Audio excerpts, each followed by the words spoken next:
சிறப்பித்துக் கொண்டிருக்கும் தலைநகர் தமிழ்ச்சங்கத்தின் மூத்த பொதுச் செயலாளர் பாவலர் மா கணபதி அவர்களே, வரவேற்புரையாற்றிய தமிழ் பேரறிஞர் ஆனால் கணித ஆசிரியர் பொள்ளாச்சி சண்முகானந்தம் அவர்களே, நன்றி உரையாற்ற இருக்கும் கவிஞர் முனைவர் மா செந்தில்குமார் அவர்களே, பாரதியை பற்றி 10 நிமிடங்களுக்குள் எப்படி சுருக்கமாக பேசுவது என்பதற்கு இவரிடம் நாம் பயிற்சி எடுத்துக் கொள்ள வேண்டும் என்று சொல்லக்கூடிய அளவிற்கு மிகச்சிறந்த இலக்கிய சிற்றுரையை பாரதி சிற்றுரையாக வழங்கிய டாக்டர் பேராசிரியர் தே. சம்பத் அவர்களே, தலைநகர் தமிழ்ச்சங்கத்தின் பொருளாளர், இதை நிர்வகிக்கக்கூடிய கவிவாணர் திருவடி பாண்டியன் அவர்களே, நிகழ்ச்சியை மிக அழகாக நெறியாண்மை செய்து கொண்டிருக்கும் இன்னிசை குயில் கவிஞர் தா. வாசுகி அவர்களே, கவிதை வழங்கிய கவிஞர் பெருமக்களே, அறிஞர் பெருமக்களே, 20 நிமிடங்களில் ஷெர்லாக் ஹோம்ஸ் செத்துக் கொண்டிருக்கிறார் என்ற ஆங்கில கதையை தமிழில் மொழிபெயர்த்து வழங்கிய முகில் சன் அவர்களே மற்றும் உள்ள அறிஞர் பெருமக்களே, உங்கள் அனைவருக்கும் என்னுடைய பணிவான வணக்கத்தை தெரிவித்துக் கொள்கிறேன். இன்றைக்கு நாம் கல்லாமை என்று படிக்க வேண்டும். கல்லாமை அப்படின்னா கல்லில் செய்யப்பட்ட ஆமை கல்லாமை. இது ஒரு புணர்ச்சி விதி இருக்கிறது. கல் கூட்டல் ஆமை கல்லாமை. ஆமையே மெதுவா போகும், கல்லில் செய்யப்பட்ட ஆமை நகரவே நகராது. எனவே கல்லாதவன் கல் ஆமைக்கு சமமானவன் என்று கூட அவர் சொல்லி இருக்கிறார்.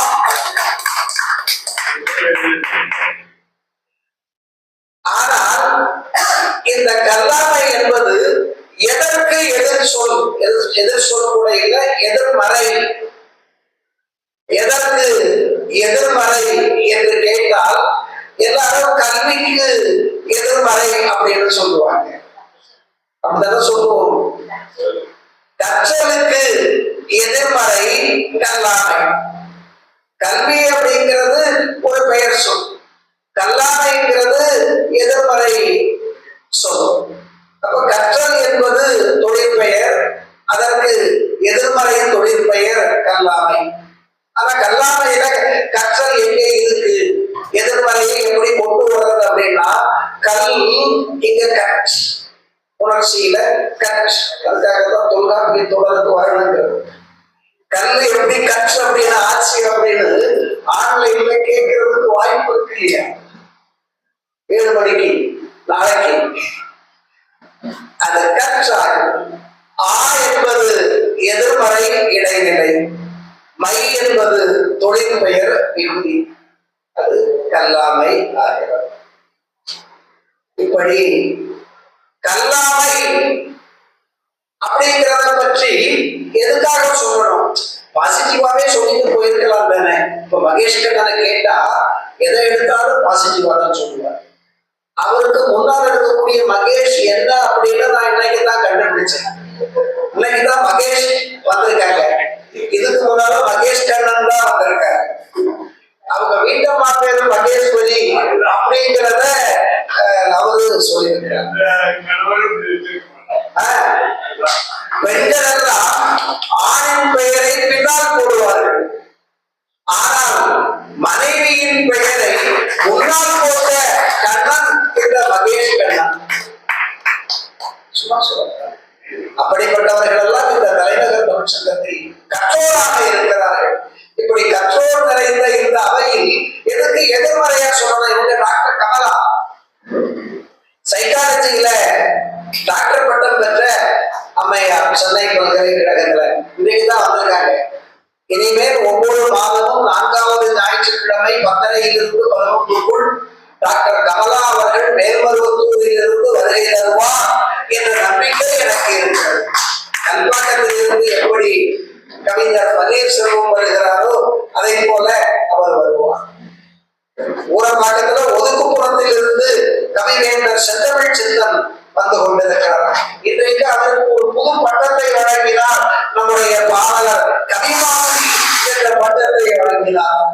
கவி வேந்தர் தலைநகர் தமிழ்ச்சங்கத்தை தாங்கக்கூடிய மையத்தூணாக இருக்க போகிறவர் ஐயா புலவர் திருநாவுக்கரசு அவர்கள் ஊரப்பாக்கத்திலிருந்து வந்திருக்கிறார். இதை போல இளஞ்செழியன் ஆகட்டும், பரணி ஆகட்டும், அதியமான் ஆகட்டும், கவிஞர் சாய்லட்சுமி ஆகட்டும், டாக்டர் செந்தில்குமார் ஆகட்டும், பொள்ளாச்சி சண்முகானந்தம் ஆகட்டும், ஐயா ஹரி கோபாலகிருஷ்ணன் ஆகட்டும், ஐயா புதுகை சித்தன் புதல்வன் ஆகட்டும், அம்மா பூதவழி, ஐயா கா தெய்வ கணபதி, இவர்களோடு நம்ம எல்லாம் நம்முடைய முகத்தை எல்லாம் எவ்வளவு அழகாக இளம்படமாக்க முடியுமோ, எப்படி ஒளி தொடராக்க முடியுமோ அப்படி ஆக்கக்கூடிய பொறியாளர், நெடுஞ்சாலை துறையில் பொறியாளராக பணியாற்றி பணி நிறைவு பெற்ற இப்போது ஒளிப்பதிவாளர் ஐயா ஓ தட்சிணாமூர்த்தி அவர்களே, உங்கள் அனைவருக்கும் என்னுடைய பணிவான வணக்கத்தை தெரிவித்துக் கொள்கிறேன். மணி சரியா 1:10 1:15 என்னுடைய உரை 2 நிமிடத்தில் நன்றி உரை. ஏன்னா 2 மணிக்கு நமக்கு செயற்குழு கூட்டம் இருக்கிறது. 2 மணிக்குள்ள சாத்தி முடிச்சுட்டு செயற்குழு கூட்டம். அப்போ கல்லாமை என்று எதிர்மறையில் ஒரு கருத்தை எதற்காக சொல்ல வேண்டும்? நேர்மறையாக போன மாதம் நம்ம கல்வி சொன்னோம். நேரே 41வது அதிகாரமாக கல்லாமையை வைக்கிறார் என்றால் யாரையாவது நான் இழிவுபடுத்தி பேசுறேன்னு வச்சுக்கோங்க. பக்கத்துல இருந்து வண்டலூருக்கு வராருமா, அவருக்கு வேற வெட்டி இல்லையா, அவரு சும்மா வர்றாரு, எல்லாமே அவருக்கு என்ன தெரியும் என்று நான் சொன்னால் அடுத்த 4வது ஞாயிற்றுக்கிழமை ஆக்சன்ட் ஆயிடுவார். இழிவுபடுத்துவதை, அவமதிப்பதை, இகழ்வாக பேசுவதை யாரும் விரும்ப மாட்டார். சின்ன குழந்தை கூட விரும்பாது. அந்த குழந்தை ஏதாவது ஒரு செயலை செய்தால் உடனே நம்மளை பார்க்கணும், நாம அதை பாராட்டணும் அப்படின்னு. அப்படிப்பட்ட விருப்பம் 1 வயது குழந்தையிலிருந்து ஆரம்பிக்கிறது என்றால் இழிவுபடுத்துவது எவருக்கும் தாங்க முடியாதது. இப்ப நான் 20 நிமிடம் கதை பிடித்தார் அப்படின்னு சொன்னதுக்காகவே முகில்சன் என்பது கோபத்துல இருப்பார். வாரவை வீரமுடிவுக்கு வாரவை பார்த்துக்கிறேன் என்று அவர் இருப்பார். ஏன்னா சாதாரணமா 8 நிமிடத்தில் படித்து விடுவேன்னு சொல்லுவாரு. ஆனா இன்றைக்கு அவர் படிக்க தொடங்கும் போது அதுக்காகவே நேரத்தை பார்க்கணும் அப்படின்னு பார்த்தேன். சரியா 11:54 ஆரம்பிச்சார், சரியா 2:14 முடிச்சார், சரியா 20 நிமிடம் எடுத்தார். அதுக்கு காரணம் சில தொடர்களை மாடுலேஷனுக்காக அவர் 2வது படிச்சார். இல்லைன்னா ஒரு 2-3 நிமிடத்தை குறைத்திருக்க முடியும். அது போக கல்வி இல்லாதவனை இழிவுபடுத்துவார்கள், அவமானப்படுத்துவார்கள். அவன் கிடக்கிறான் குட்டாபாயம் என்று சொல்லுவார்கள். அறிவுக்கு உள்ள மரியாதை அறியாமைக்கு கிடையாது. பகுத்தறிவுக்கு உள்ள மரியாதை மூட நம்பிக்கைக்கு கிடையாது. அறிவுபூர்வமாக செயல்படுபவர்கள் மதிக்கப்படுவார்கள், மற்றவர்கள் இழிவுபடுத்தப்படுவார்கள், அவமானப்படுத்தப்படுவார்கள். மன்னா அமைச்சரே பொறுப்பல்ல வருது, மன்னா அமைச்சரே உன் நாட்டு மக்களே நீங்கள் கல்வி அறிவு பெறவில்லை என்றால் இழிவுபடுத்தப்படுவீர்கள். ஏன்னா எவன் அறிவுடையவனோ அவனுடைய ஆறு அரசும் செல்லும். அரசு யாரை நோக்கி போகும் அப்படின்னா யாரிடம் அறிவு இருக்கிறதோ அந்த அறிவுடையோனை நோக்கி அரசு செல்லும். இது பாண்டியன் அறிவுடை நம்பி சொன்னது. அவன் அறிவுடை நம்பி, அதனால்தான் அவன் மன்னன். எனவே அறிவில்லாதவனை யாரும் பொருட்படுத்த மாட்டார்கள். உனக்கு பதவி கிடைக்காது. பாவலர் உட்கார்ந்து இருக்காரு பாருங்க, மிகப்பெரிய வரலாற்று ஆசிரியர். ஆனா இலக்கியத்துல அவ்வளவு ஈடுபாடு. வரலாறு இலக்கியம் இல்லாமல் இயங்காது, இலக்கியம் வரலாறு இல்லாமல் செயல்படாது. இரண்டு கண்களை போன்றவை. எண்ணும் எழுத்தும் என்று சொல்ல காலம் போய் தமிழும் வரலாறும் என்று சொல்லக்கூடிய காலத்தில் நாம் இருக்கிறோம். அவர் இந்த தமிழ் சங்கத்தில் ஒரு கண் இன்னொரு கண் மறைந்து விட்டது. அப்படிப்பட்ட அவர் கற்றனால் இங்கே வந்து அமர முடிந்தது. கல்வி அறிவு இல்லை என்றால் பாவலர் என்ற பட்டத்தை அவர் போட்டால் நாம என்ன சொல்லுவோம்? ஒரு பாவலரா என்று இழிவுபடுத்துவோம். சில பட்டங்கள் போட்டால் அதற்காக தகுதி உடையவராக இருப்பது கட்டாயம். அது இல்லாம போடக்கூடாது. செந்தமிழ் சித்தன் கவிதை படித்தால் வெளியே மழை பெய்யாது, அரங்கில் போல் கவி மழை பொழியும். அதனால அவர் கவி வேந்த பேரரசு ஒருவர் இருந்தாலும் எங்க இலக்கிய அமைப்புகளுக்கு அவர் தான் வேந்தர், கவி வேந்தர். அப்பதான் நம்ம மதிப்போம், இல்லைன்னா மதிக்க மாட்டோம். அவர் 20 வருடம் படித்தாலும் ஷெர்லாக் ஹோம்ஸ் ஒரு கொலையை எப்படி துப்பறிந்தார் என்பதை அந்த கதையில் அவர் சொன்னார். யாரும் கேட்டிருக்க மாட்டாங்கன்னு நினைச்சிருப்பார். ரொம்ப ரசிச்சு கேட்டுக்கிட்டு நேரம் கடந்ததுதான் கொஞ்சம் கவலையே தவிர கதை எனக்கு உடன்பாடு.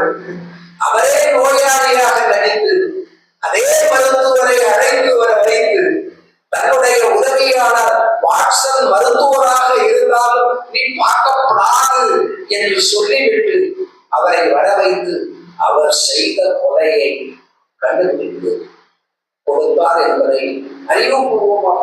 ஏன்னா ஒரு ஆங்கில ஆசிரியர் பல ஆங்கில கதைகளை தமிழில் மொழிபெயர்த்து வழங்கக்கூடிய வல்லவர். அதனாலதான் அதை படித்ததை நாம் வரவேற்கிறோம். இல்லைன்னா கதை படிக்கிறதுக்கு நாம் இடம் கொடுக்க மாட்டோம். நேரம் போனாலும் போகட்டும், ஷெர்லாக் ஹோம்ஸ், வாட்சன் அந்த பெயர்கள்லாம் நம்ம காதுக்குள்ள போட்டோம் என்று. அவர் பாருங்க, பள்ளியில் ஆசிரியராக பணியாற்றியவர் பேராசிரியராக ஓய்வுக்கு பிறகு பணியாற்றி பணி நிறைவு பெற்றிருக்கிறார். டாக்டர் பட்டம் பெற்றிருக்கிறார். பாராட்டு. தமிழ் என உணர்விற்கு இவர்தான் எடுத்துக்காட்டு என்று ஒருவரை சொல்ல வேண்டும் என்றால் அவர்தான் கவி வாழ திருவடி பாண்டியன். எனவே கற்றதால்தான் இவர்களுக்கு மேடையில் வீற்றிருக்கக்கூடிய வாய்ப்பு கிடைத்தது. கல்வி இல்லை என்றால் எப்படி இகழ்வார்கள் என்பதை ஒரே ஒரு திருக்குறள சொல்ல. அரங்கின்றி வட்டாடி என்றே நிரம்பிய நூல் இன்றி போட்டி கொடல். அரங்கின்றி வட்டாடி என்றே நிரம்பிய நூல் இன்றி போட்டி கொடல். இதை புரிஞ்சுக்கிறதுக்கே கொஞ்சம் கஷ்டமா இருக்கும். வட்டாடுவது அப்படின்னா அது ஒரு அரங்கத்தில் தான் நடைபெற வேண்டும். அப்படின்னா இன்டோர் கேம்ஸ் பற்றி சொல்லியிருக்கிறாங்க. அரங்கின்றி வட்டாடி என்றே அப்படின்னா அந்த காலத்தில் உள்ளரங்க விளையாட்டுகள் இருந்திருக்கின்றன என்பதை உணர்த்தி இருக்கிறார். 2000 வருஷத்துக்கு முன்னால தமிழ்நாட்டில் உள்ளரங்க விளையாட்டு இருந்திருக்கு. முதல்ல ஒரு அரங்கமே இல்லை. எப்படி வட்டாடுவது? வட்டு அப்படிங்கிறது என்ன விளையாட்டுன்னு எனக்கு தெரியாது. அது என்னமோ நாம ஒவ்வொருத்தர் அவங்கவுங்க மனம் போல ஏதாவது சொல்லலாம். வட்டு அப்படி இப்படி போடுறது, அப்படி போடுறது அப்படிங்கிறது போல சொல்லலாம். ஆனா அந்த காலத்துல வட்டாடுதல் அப்படின்னு ஒரு விளையாட்டு இருந்தது. வட்டாடுதல் அது அரங்கத்துக்குள்ளதான் நடக்கும் அப்படிங்கிறதும் இருந்தது. அப்படி ஆடுவதற்கு அடிப்படை அரங்கம் அது இல்லை. நம்ம கிட்ட நாம பேசுறத செயல்படுத்துவதற்கு ஒரு அரங்கம் இருக்கிறது. அழகா சொன்னார். தலைநகர் தமிழ் சங்கம் ஒரு கட்சியை போல தனக்கென்று ஒரு அரங்கத்தை கொண்டிருக்கிறது என்று சொன்னால் புதுகை புதல்வர் அவர் ஒவ்வொரு 4வது ஞாயிற்றுக்கிழமையும் புதுக்கோட்டையிலிருந்து சென்னைக்கு வர வேண்டும் என்று கேட்டுக் கொள்ளுகிறேன். போக்குவரத்து செலவை யார் கொடுப்பாடு கேட்காதீங்க. தலைநகர் தமிழ்ச்செல்வம் கல்லாடுகிறது. வட்டாடுதல் என்ற விளையாட்டை நிகழ்த்துவதற்கு அரங்கம் வேண்டும். அது இல்லை என்றால் விளையாட முடியாது. அதே போல ஒரு மேடையில் ஒருவன் வந்து பேச வேண்டும் என்றால், ஒரு அறையில் தன்னுடைய கருத்தை சொல்ல வேண்டும் என்றால் படிச்சா மட்டும் போதாதான், நூல் நிறைய படிச்சிருக்கணும். அதான் அவர் சொல்றாரு, நூல் இன்றி. அப்ப கல்வி அறிவு அப்படின்னு அவர் சொல்றது புத்தக கல்வியை சொல்லுகிறார், அனுபவ கல்வியை சொல்லவில்லை. எனக்கும் அறிவு இருக்கு, காமராஜருக்கும் அறிவு இருக்கு. அறிவு இருந்ததுனாலதான் பசுவதை தடை சட்டத்தை கொண்டு வந்ததை ஏற்றுக்கொள்ள மாட்டேன் அப்படின்னார். காமராஜர் காலத்தில் மத்தியிலும் மாநிலத்திலும் காங்கிரஸ் ஆட்சிகள் நடைபெற்றுக் கொண்டிருந்த காலத்தில் ஒரு குறிப்பிட்ட பிரிவினர் பசுவதை தடை சட்டத்தை கொண்டு வர வேண்டும் அப்படின்னார். இவர் தான் அங்க பெரியார். காமராஜர் கொண்டு வரக்கூடாதுன்னு தடுத்ததும் அவர் தான். அவர் டெல்லியில தங்கி இருந்தாரு, வீட்டோட கொடுத்துட்டாங்க. காரணம், பசுவை வதைக்க கூடாது, அந்த வதை தடை சட்டத்தை கொண்டு வர மாட்டேன் என்று சொன்ன ஒரு மனிதனை வதைக்க தயாராக இருந்தது அந்த காலத்தில். கொடுமை பாருங்க. பசுவை கொல்லக்கூடாதுன்னு மனுஷனை கொள்ளுவேன் அப்படின்னா, பசு அப்படின்னாலே உண்மையிலேயே பசுவை குறிக்காது, உயிர்களை குறிக்கும். அதுதான் பசு. உயிர்கள், பதி, பசு, பாசம். பதினா கடவுள், பசு அப்படின்னா உயிர்கள், பாசம் அப்படின்னா தொடர்பு. பசுனா உயிர் தான். உயிர்களை வதைக்க கூடாது, அதுக்கு முன்னாலே சொல்லிட்டாங்க சமணர்களும் பௌத்தர்களும். அப்படி பசுவதையை கொண்டு வரக்கூடாது, அந்த தடை சட்டம் வரக்கூடாது என்று ஒருவர் பேச வேண்டும் என்றால் அவர் அறிவு நிறைந்தவராகத்தான் இருக்க முடியும். 5ஆம் வகுப்பு வரை படித்த காமராஜர் அனுபவ அறிவின் காரணமாக, அரசியல் தெளிவின் காரணமாக ஏற்றுக்கொள்ளவில்லை. அந்த காமராஜரை அறிவாளி என்று திருவள்ளுவர் ஏற்றுக்கொள்ளவில்லை. நூலின்றி, நல்ல நூலறிவோடு இருக்க வேண்டும். மேடைக்கு வர்றதில்லை, நீ மேடையில வந்து ஒரு கருத்தை சொல்ல வேண்டும் என்றால் அது நேரம் ஆயிடுச்சுன்னு காட்டு. திருவள்ளுவரே நேரம் ஆயிடுச்சையா, நிறுத்தையா என்று சொல்லுகிறார். கீழே விழுது. நீ விரும்பவே கூடாது இருக்கிறார், ஆசைப்படவே கூடாது அப்படிங்கிறாரு. வந்து பேசுறதெல்லாம் 2வதுப்பா. நீ மேலைக்கு வர்றதுக்கு ஆசைப்படவே கூடாது. போட்டி குழல். நூல் அறிவு இல்லாமல் போட்டி குழல். ஆசைப்படுறதே தப்பு. போட்டின்னா ஆசை, விருப்பம். சென்னையில அவன் போட்டி பிடிச்சி அலையறான் அப்படின்றாங்க. அவன் போட்டிக்காரன், பேராசைக்காரன் அர்த்தம். எது எப்ப அது பேராசை ஆகுதுன்னா, அறிவு இல்லைன்னா பேராசை, தகுதி இருந்தா அது பேராசை இல்லை, சரியான ஆசை அப்படின்னு சொல்றாங்க. அப்ப தகுந்த நூலறிவு இல்லாத ஒருவன் பொதுவிடத்தில் கருத்து சொல்வதற்கு தகுதி இல்லாதவன், அப்படி பொது இடத்தில் கருத்து சொல்வதற்கு தகுதி இல்லாத ஒருவன் கருத்து சொல்ல ஆசைப்படுவது எதை போன்றது என்றால், அரங்கமே இல்லை, வட்டாரத்தை போன்றது. முடியாது, நீ ஆசைப்பட்டாலும் நடக்காது என்று தெளிவுபடுத்துகிறார். எனவே உங்களுடைய கருத்தை சொல்லணும் அப்படின்னாலும் கல்வி அறிவு கட்டாயம் தேவை. கல்வியை கற்றுக்கொள். அப்படி இல்லைன்னா உன்னை கருத்து சொல்ல அனுமதிக்க மாட்டார்கள். அவன் கிடக்கிறான் பூ